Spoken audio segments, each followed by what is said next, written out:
Oh dear. Am I dead?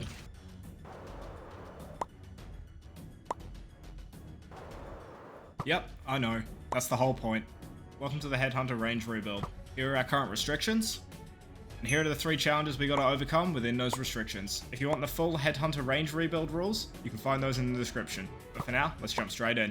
Okay, look, I know it looks really bad that I'm training Necromancy during a range video, but hear me out on this one. In the last episode, you might remember that we tried to unlock the Darkness invocation for Necromancy, but we couldn't because we didn't have enough souls. Well, here's the solution to that. I wanted to get 90 Necromancy to unlock Greater Communions to bash through those last 2,000 souls nice and quick. That's because I've got big plans for this video. I want to kill Nex to beat the 2nd challenge of Stage 1, and then start work on Godwars Dungeon 2 for the 3rd challenge of Stage 1. Anyway, that's 90 Necromancy, let's get some shit done. Here we are at the ritual site, just setting it up so we can do some communions to get these last few souls. Everyone's gonna have to do me a favor and pretend like this is me actually hitting unlock on the darkness. I lost my footage because of my big dummy. Hope you'll forgive me. Talking about darkness, we need to get our first shield swap of the challenge. I'm gonna go with the dark bow since it's a 2-handed ranged weapon, so it'd be really easy to flip between that and the guardian bow. Now with that prep work done, we're going to forget about both of those for a little while, since we're going to be taking on our 2nd challenge of the 1st stage, which is going to be killing Nex without a beast of burden. Don't think we're going to need darkness or a dark bow for this one, but we got them in case we need them. Let's do a real quick rundown of some of the gear I'm going to be bringing to Nex. First up, we got the Blackstone arrows in the quiver. That's going to help us cut through Nex's super high defense.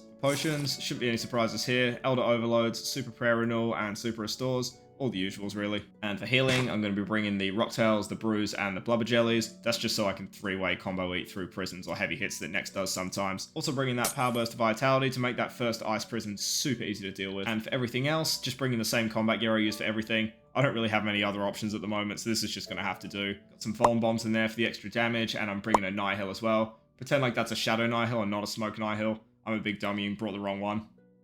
Alright, so that's the gear covered off. Just going to go to the Glacial Cave to grab my Stone of Jazz buff. The extra 5% damage in Nex's prison goes a long way. My god, does this feel like the most prep work I've ever done for a Nex kill. Just put on my Bonfire buff and summon the correct Nihil. Putting on the Supreme Sharpshooter to boost our accuracy even more. With any luck, that should be more than enough to actually do some decent damage here. Either way, we're going to find out real soon, so let's just dive straight into Nex's prison. Alright, for everyone that doesn't know, I'm going to give you a quick breakdown of how Nex works. We're going to have the weird vampire Nex spawn in the middle, and then she's also going to spawn 4 wizards on each of the corners. Each one of those wizards needs to be killed to pass into the next phase. Each phase has different mechanics. Once you beat all 4 phases plus a 5th special one, Nex dies. Easy as that. Thanks for watching my Nex in 2023 guide. Like and subscribe if you enjoyed the content, and I'll see you in the next one. Wait, hang on, that's not the right video. Go back. Right, so back to it. Funny thing about Nex is the harder you hit her, the less damage you're actually going to do, which means the Guardian Bow isn't great here. Not by itself anyway, since it just hits so hard. And that means, unfortunately, no 10k BoLG specs. I know it's heartbreaking, but we'll have to make do for this one. Here we are with the smoke phase. Nothing too special about this one. Don't even think we're going to see any mechanics before we clear this one, to be honest. Gonna pray magic, keep anticipate up, and blast through as much health as we can as fast as possible. Here we go with the shadow phase, another relatively easy one if we keep on moving. She's going to throw out some of those shadow bombs under our feet, so we're going to make sure we don't step on those. Also, she's going to do a bleed attack if she runs in melee distance of us, which is going to do a fair bit of damage. So we're going to avoid that if we can. Oh, here we go. So she's running into melee distance. I'm going to try my best to kite her here so we don't cop that bleed. As you're seeing, we managed to dodge a few attacks and the phase is just about over, so no worries here. Only 1 tick of bleed. How good's that? Here we go with the blood phase. Probably the phase people struggle with the most at this boss, especially if you're not killing the Reavers. It's a bit of a DPS check. I'm pretty confident that I can dish out enough DPM with the Guardian Bow to just phase this in one go. So the strategy is just going to be dealing as much damage as possible and not worrying about any of the mechanics. Used a cool trick there because I saw Nex was trying to run into melee distance. If she does that, you can just keep on running and it'll stall some of her autos to buy you more time. Just drop the bladed dive in there to get out of range of her sacrifice attacks so she doesn't heal, and just barely managed to pull off the 1 cycle there. Apparently Nex ain't happy about that and almost kills me with one of my prayer drops. That's okay, because she's going to do a siphon and be out of action for a little while we kill our mage for free. We use a cool trick here called a Tiki, allowing to heal myself 4,000 health in 1 cooldown. Brews, solid foods, and jellies all have separate cooldowns. You can eat them all in the same tick without interrupting each other. This allows us to enter the dangerous ice phase with high health and high adrenaline. Here we go with the ice phase. Can easily get KO'd here if you're not careful. So we enter the blood phase after a siphon. We know she's going to lead this phase with a prison. So we just want to use anticipation or freedom to stop the stun. And then we're going to Vit Pot to double our health so we don't get bashed out in one go. Next up we got the Contain This special. Super easy to avoid assuming you're not stunned and in melee distance. Keeping that in mind. What's wrong with this picture right now?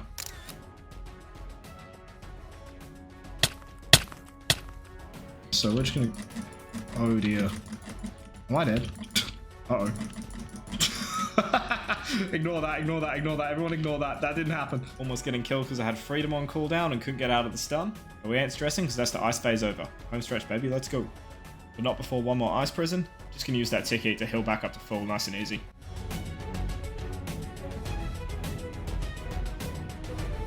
Here we go with phase 5, the Zaros phase. Here she's going to heal up a whole bunch of health and go berserk. Here you want to protect from magic, since she can hit about 6,000 if you're not protected. You also want to run around the outside of the dungeon like a headless chicken. That's because she's going to keep trying to run into melee distance, and it's going to stall out her auto attacks once again. You see a really good example of this here. It's been a fair while since she's actually hit me because she keeps trying to run into melee distance, prioritizing that melee attack over magic. It's been almost 15 seconds since she was able to land her last attack because of that kite, which it works out to be about 7 auto attacks missed. She actually gets a magic attack off there, but it's too late. She's dead, and that's our second challenge completed. No Torva plate body though. Can't win them all, right? Big milestone crossed off there. We successfully beat our second challenge of the first stage, which is killing next to that a Beast of Burden. Next up, we got our third and final challenge of the first stage, which is going to be all Godwars Dungeon 2 bosses on hard mode without banking. Might be a bit of a mess because I've never actually killed any of these bosses on hard mode before, let alone with these restrictions and this awful gear. Either way, there's only one way to learn these bosses, and that's just going to be throwing my body at them and hoping I learn the mechanics in a reasonable amount of time. But first, another quick next kill. Gonna pick up that Torva plate body we rode real quick. Oh wow, that's even better than a Torva plate body. Can't wait to spend those in some stanky looking cosmetics. Yeah. I've decided that we're going to practice hard mode Helwyr first. Let's take a quick look at our baseline skill level we're going to be working with. And I can't even hit my shield bow switch properly. Yeah, we definitely got some work to do here. When I'm learning a new boss, I like to just bring the bare minimum for supplies and see how long I can survive without consuming anything. Hard mode Helwyr arc, let's go.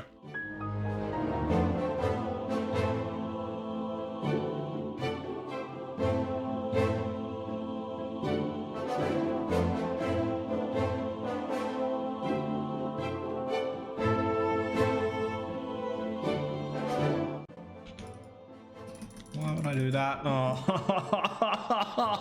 come on.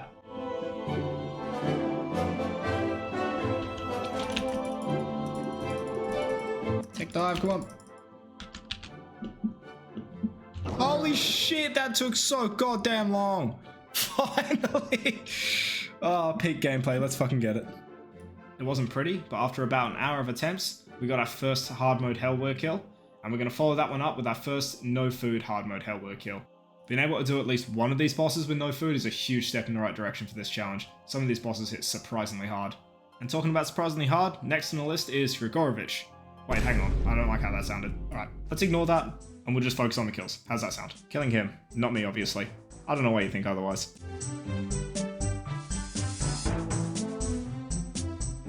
Let me interrupt with that flawless PVM experience real quick, because we got something cool happening at the moment. It's the Thok event, which is going to let us select our own Reaper tasks for double points. We're going to grab a Gregorovic one, wow, what happened there, task, so we can start getting some Hydrixes. Those are good money, and they'll stack up over time.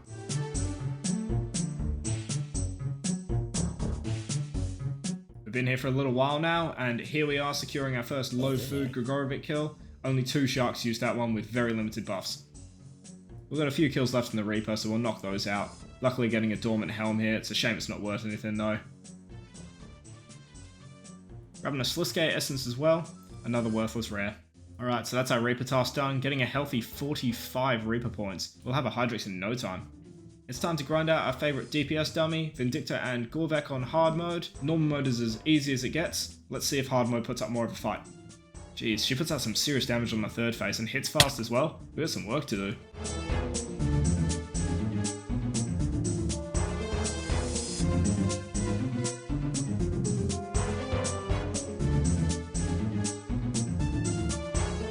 I don't know what you're saying. Personally, I think Vindicta's been going perfectly fine. I've only spent the last 45 minutes dying, and it looks like we're about to get our first kill. I'm panicking like crazy here because I was expecting her to walk me into the smoke and kill me immediately. But it doesn't matter because we only have a couple of hit points left. Come on, dish it out. Get her down. Alright, that's our first Vindicta and Gorvek kill.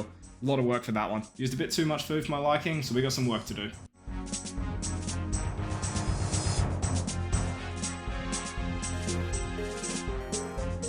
Yo, he's learning. Look at that. Only 6 food on this kill.